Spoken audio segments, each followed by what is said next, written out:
Why does Nepal's crisis matter to South Asia and the world?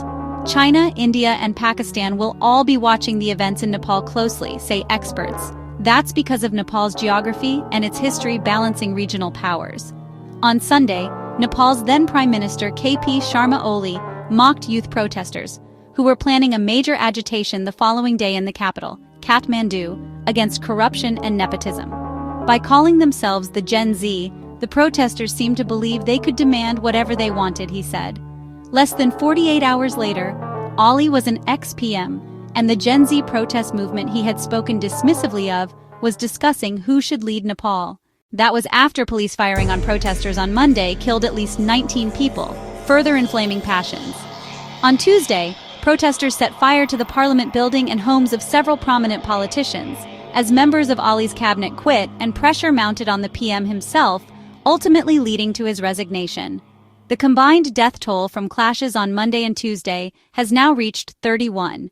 Those dramatic events have turned the Himalayan nation into the latest cauldron of political change after similar youth-led movements in Sri Lanka in 2022 and Bangladesh in 2024 also led to the overthrow of governments in those South Asian nations.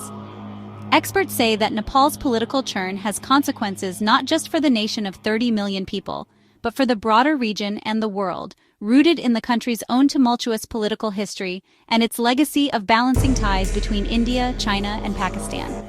Here's what happened and why it matters to the world. What's happening in Nepal? On September 8th, tens of thousands of young people came out to protest corruption and nepotism. A government ban on social media platforms only aggravated their anger.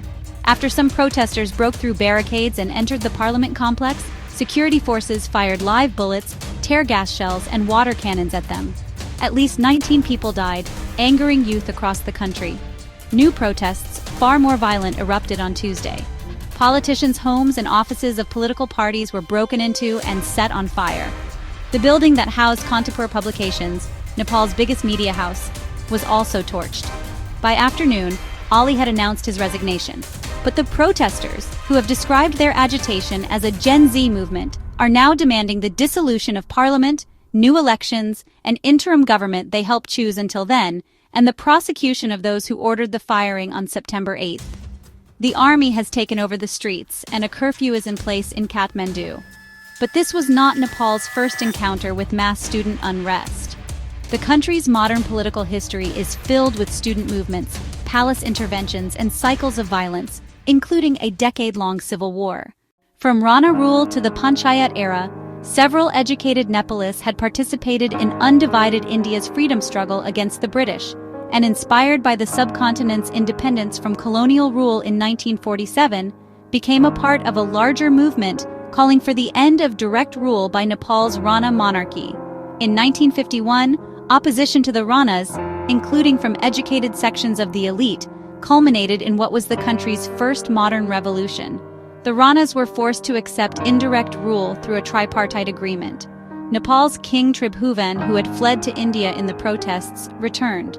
A government was formed with members of the Rana clan and the Nepali Congress, NC, the main political party at the time.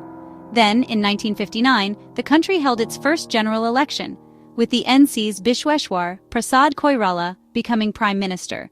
But just a year later, King Mahendra Bir Bikram dismissed the Koirala government after its popular land reforms angered sections of the country's ruling elite.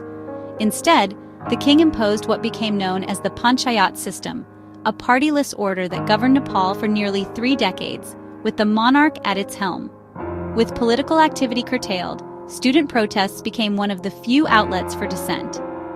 Campus agitations over political and educational reforms occurred through the 1970s and 1980s. The sustained political protest over the years eventually brought down the Panchayat system in 1990 and reopened the door to parliamentary politics. The armed rebellion and the emergence of a republic between 1996 and 2006, the Communist Party of Nepal, Maoist, waged a rebel-led war aimed at toppling the monarchy for democratic rule. The conflict killed more than 10,000 people.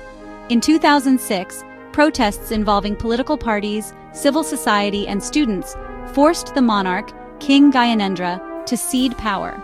The movement paved the way for the abolition of the monarchy, and, in 2008, the declaration of Nepal as a democratic republic.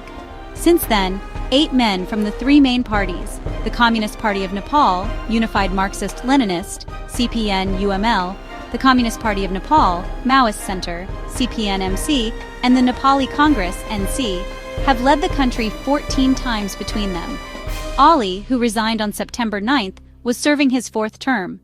Observers say that though the Ali government's recent social media ban was a lightning rod for protesters, the Gen Z movement is built on underlying grievances that have simmered for years. Rajneesh Bhandari, an investigative journalist based in Kathmandu, says the demonstrations reflected frustration against the rulers for their corruption, acts of nepotism, and their bad governance. This shows that the Nepalese youth held resentment against the rulers, who did not pay heed to their demands or communicated with them, and continued to act in an arrogant manner. Ashirwad Tripathi, a civil and digital rights activist in Kathmandu, also emphasized that the protests were not an overnight eruption.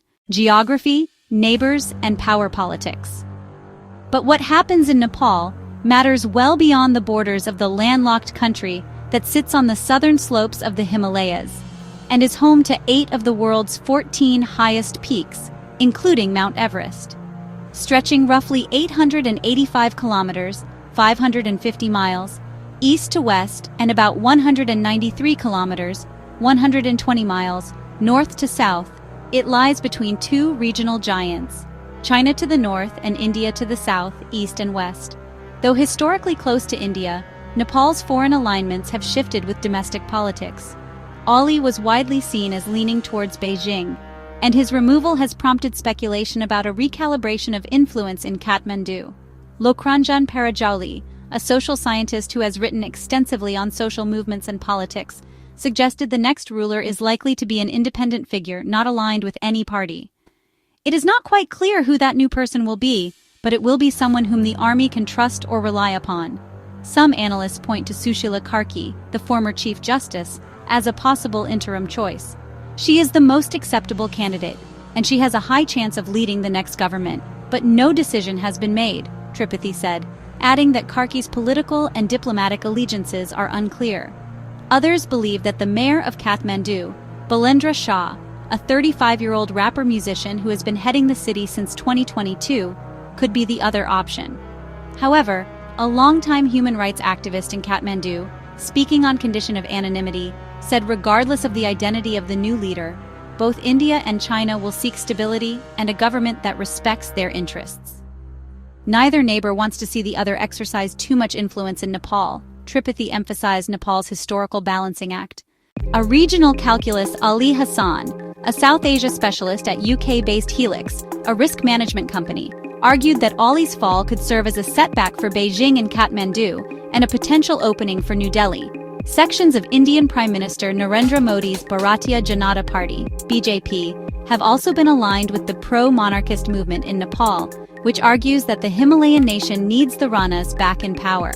The former monarch, Gyanendra, received a huge public reception in Kathmandu earlier this year, pointing to the continuing support for the former rulers among sections of Nepali society. If the pro-monarchy movement gains from the current political crisis in Nepal, that might benefit the BJP, Hassan said, but he added that the Gen Z protesters who removed Ali do not appear to favor a return of Gyanendra. Meanwhile, Pakistan will also be watching developments in Nepal closely, say analysts. Compared with India and China, Nepal's relations with Pakistan have historically been cordial but limited in strategic significance. Still, Nepal's rulers have used ties with Pakistan, at times, to remind India of their own regional options. Elites must be wondering how secure their grip on power is, given they are often accused of charges similar to what Bangladeshi, Sri Lankan, and Nepali protesters said of their leaders, that the government is indifferent to all but themselves and is highly authoritarian, London-based Hassan said.